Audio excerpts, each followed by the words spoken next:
الحمد لله والصلاة والسلام على مولانا رسول الله وآله وصحبه أصحاب الفخامة والسمو والمعالي والسعادة، حضرات السادة والسيدات، نود في البداية أن نعرب عن تشكراتنا وممنونيتنا لجميع الذين كانوا وراء عقد مؤتمر القمة هذا حول الشرق الأوسط وإفريقيا الشمالية بالدار البيضاء،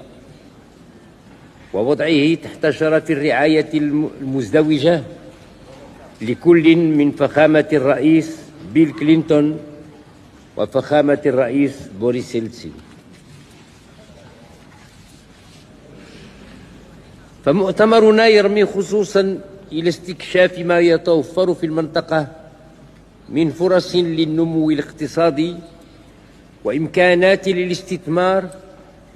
مع الأخذ بالاعتبار المخاطر المحتملة، كما أنه يتوخى تمكين رجال الأعمال والأخصائيين ممن لهم احتكاك بالمنطقة من تبادل الخبرات. وسيشكل أيضا الإطار الملائم لرصد وتحديد الآليات المتعددة التي من شأنها أن تعزز السلم.